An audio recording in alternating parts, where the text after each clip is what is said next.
Hallelujah. ಕರ್ತನಾದ ಯೇಸು ಕ್ರಿಸ್ತನ ಮಧುರವುಳ್ಳ ನಾಮದಲ್ಲಿ ನಾನು ನಿಮ್ಮನ್ನು ವಂದಿಸ್ತಾ ಇದ್ದೀನಿ ಪ್ರಿಯರೇ. ಎಲ್ಲ ಚೆನ್ನಾಗಿದ್ದೀರಾ ದೇವ ಜನರೇ? ಚೆನ್ನಾಗಿದ್ದೀರಾ? ಇವಾಗ ದೇವರು ವಚನ ಏನ್ ಹೇಳುತ್ತಂದ್ರೆ, ದೇವ್ರು ನಮ್ಮ ಜೊತೆ ಮಾತನಾಡಿದ್ದು ಇವತ್ತು. ಹಲ್ಲೆಲೂಯ. ಕೀರ್ತನೆಗಳು 1-2 ವಚನ ಓದಿ ಸಿಸ್ಟರ್. ಯೆಹೋವನ ಧರ್ಮಶಾಸ್ತ್ರದಲ್ಲಿ ಆನಂದ ಪಡುವನಾಗಿ ಅದನ್ನೇ ಹಗಲು ಇರುಳು ಧ್ಯಾನಿಸುತ್ತಿರುವನು ಎಷ್ಟೋ ಧನ್ಯನು. ಆಮೆನ್. ಹಲ್ಲೆಲೂಯ. ಹಲ್ಲೆಲೂಯ. ಯೆಹೋವನ ಧರ್ಮಶಾಸ್ತ್ರವು ಬೈಬಲ್ ಯಾವಾಗಲೂ ಹಗಲಿರುಳು ಓದುವವರೇ ಧನ್ಯರು. ಹಲ್ಲೆಲೂಯ.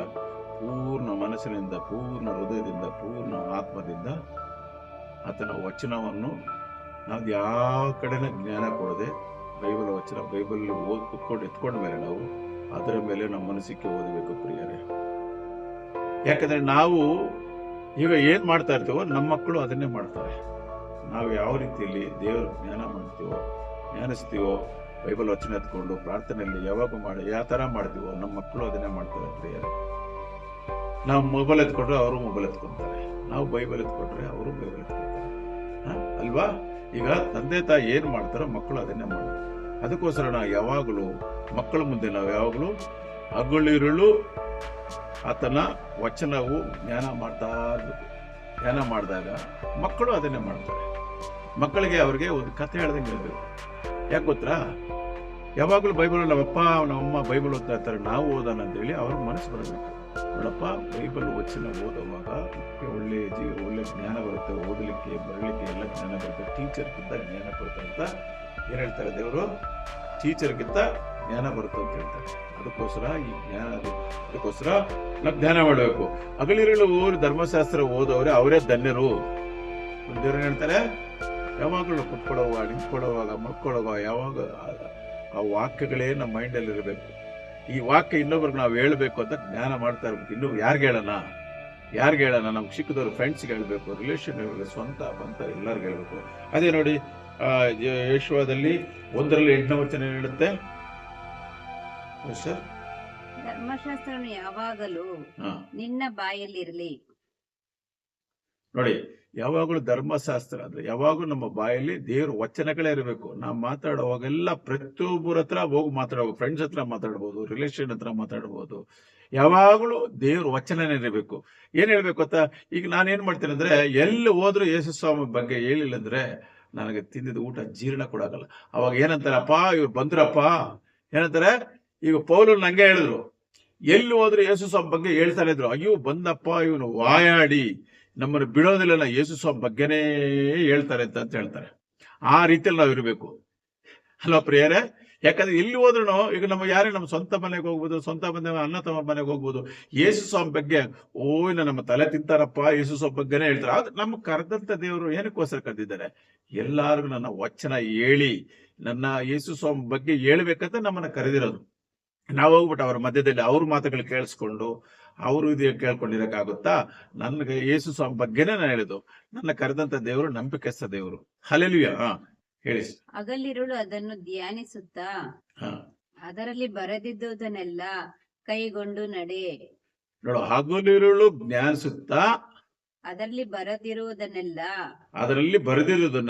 ಕೈಗೊಂಡು ನಡೆಯಬೇಕು. ಯಾಕಂದ್ರೆ ಅದರಲ್ಲಿ ಬೈಬಲ್ ವಚನ ಹೇಳ್ತಂದ್ರೆ, ಅದರಲ್ಲಿ ಬರೆದಿದ್ದರೆಲ್ಲ ಧ್ಯಾನ ಮಾಡಿ ಅದನ್ನ ಕೈಗೊಂಡು ನಡೆಯಿರುವಾಗ ನಮ್ಮ ಕಾರ್ಯಗಳೆಲ್ಲ ಸಫಲಗೊಳ್ಳುತ್ತದೆ. ಹಲ್ಲೆಲೂಯ. ಏನೋ ಆತನ ವಚನವನ್ನು ನಾವು ಓದಿ ಧ್ಯಾನ ಮಾಡಿದಾಗ ನಮ್ಮ ಕಾರ್ಯಗಳೆಲ್ಲ ಸಫಲ ಮಾಡ್ತಾರೆ. ಈಗ ನಾವು ಈ ಕೆಲಸ ಕಾರ್ಯಗಳಲ್ಲಿ ಇರ್ಬೋದು, ಹಣಕಾಸುಗಳಲ್ಲಿ ಇರ್ಬೋದು, ಯಾವುದಕ್ಕೂ ಕೊರತೆ ಇರೋದಿಲ್ಲ, ಸಫಲ ಮಾಡ್ತಾರೆ. ಹೇಳ್ತಾರೆ, ಏನಕ್ಕೆ ಯಾಬೋಚನ ಮರ ಏನ್ ಕೇಳಿ ಅವ್ರ ಯಾವಾಗಲೂ ಹಗಲಿರುಳು ಬೈಬಲ್ ಓದುವಾಗ ಎಲ್ಲ ಮಾಡುವಾಗ ಯಾಬೋಚನ ಮರ ಕೇಳಿದಾಗ ನಮ್ಮ ಮರನ ಕೇಳಿ ನಮ್ಮ ಕಾರ್ಯಗಳು ಸಫಲಗೊಳಿಸ್ತಾರೆ. ಅಲ್ವಾ ಪ್ರಿಯರೇ? ಅಲ್ವಾ? ನಮ್ಮ ಕಾರ್ಯಗಳು ಸಫಲ ಮಾಡ್ತಾರೆ. ನಾವು ಕಷ್ಟ ಅದು ಯಾಕೆ ಕಷ್ಟ ಬರ್ತಾ ಇಲ್ಲ? ಆತರ ಆಜ್ಞೆಗಳ ಪ್ರಕಾರ ನಡೆಯೋದಿಲ್ಲ, ನಾವು ಆತನ ವಚನ ಪ್ರಕಾರ ನಡೆಯೋದಿಲ್ಲ. ನಾವು ಬೈಬಲ್ ಓದಂಗೆ ಒಂದು ಪಾಠ ಓದಂಗಲ್ಲ ಪ್ರಿಯರೇ. ಅದನ್ನ ಜ್ಞಾನ ಮಾಡ್ಬೇಕು ನಾವು. ಆ ವಚನ ಜ್ಞಾನ ಮಾಡಿದಾಗ ದೇವರು ನಮಗೆ ಎಲ್ಲ ಕಾರ್ಯಗಳು ಸಫಲಗೊಳಿಸ್ತಾರೆ. ಹಲ್ಲೆಲೂಯಾ. ದೇವರು ಹೇಳ್ತಾರೆ, ನನ್ನ ವಾಕ್ಯನ ಓದಿ ಭಯ ಭಕ್ತಿಯಿಂದ ಓದಿ ನಡೀತಾ ಇದಾರಲ್ವಾ, ಅವರ ಕಾರ್ಯಗಳು ಸಫಲ ಮಾಡಕ್ಕೆ ದೇವರು ಆತನ ಸಿದ್ಧನಾಗಿದ್ದಾರೆ. ಪ್ರಿಯ ಜನರೇ, ಅದಕ್ಕಾಗಿ ನಾವು ನಮ್ಮ ಮಕ್ಕಳಿಗೆ ನಾವು ಓದಬೇಕು, ನಮ್ಮ ಮಕ್ಕಳಿಗೂ ಹೇಳ್ಕೊಳ್ಬೇಕು. ಈಗ ನೋಡಿ, ನಮ್ಮ ಮಗ ಏನ್ ಮಾಡ್ತಾ ಇದ್ರೆ, ಅವ್ನು ಚಿಕ್ಕ ವಯಸ್ಸಿಂದನೂ ಅಷ್ಟೇನೆ, ಚಿಕ್ಕ ವಯಸ್ಸಿಂದನೂ ಬೈಬಲ್ ಓದಬೇಕು, ಪ್ರಾರ್ಥನೆ ಮಾಡಬೇಕು. ನಾನು ಅವ್ರ ತಾಯಿಗೆ ಹೇಳಿದ್ದೆ, ಅವನು ಬೈಬಲ್ ಓದಿ ಪ್ರಾರ್ಥನೆ ಮಾಡಿಲ್ಲ ಅಂದ್ರೆ ಅವ್ನು ಊಟನ ಹಾಕಬಾರದು ಅಂತ ಹೇಳ್ಬಿಡ್ತದೆ. ಅದಕ್ಕೆ ಏನ್ ಮಾಡ್ತಾರೆ, ನಾವು ಒಂದು ಭಯದಿಂದ ಅವ್ರಿಗೆ ಹೇಳಿದಾಗ ಏನ್ ಮಾಡ್ತಾರೆ ಪ್ರಿಯರೇ, ಅವ್ರು ಬೈಬಲ್ ಓದ್ತಾರೆ, ಪ್ರಾರ್ಥನೆ ಮಾಡ್ತಾರೆ, ಆಮೇಲೆ ಊಟ ಹಾಕೊಡ್ತಾರೆ. ಅದಕ್ಕೆ ಪ್ರಾಕ್ಟೀಸ್ ಮಾಡ್ಕೊಂಡು ಬಂದ್ಬಿಟ್ಟು ನಾವು ಈಗ ನೋಡಿ, ಅವನು ಇಂಜಿನಿಯರ್ ಆಗಿ ಓದ್ತಾ ಇದ್ದ, ಇಲ್ಲ ಪಾಪ ನಾನು ಹೋಗ್ಬೇಕು, ಸೇವೆ ಮಾಡ್ಬೇಕು ಅಂತ ಹೇಳ್ಬಿಟ್ಟು ಅವ್ನ ಹೃದಯದಲ್ಲಿ ಬಂದ್ಬಿಡ್ತು, ದೇವ್ರ ನನ್ನ ಜೊತೆ ಮಾತನಾಡ್ತಾ ಇದ್ದಾರೆ, ದೇವ್ರ ನನ್ನ ಜೊತೆ ಮಾತನಾಡ, ನಾನು ಹೋಗಿ ಸೇವೆ ಹೋಗ್ತೇನೆ ಸರ್, ಹೋಗಪ್ಪ ಅಂತ.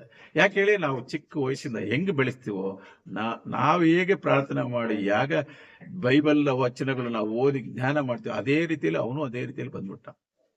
ತಂದೆ ತಾಯಿ ಏನ್ ನಡೀತಾರೋ ಮಕ್ಕಳು ಅದನ್ನೇ ನಡೀತಾರೆ ಪ್ರಿಯರೇ.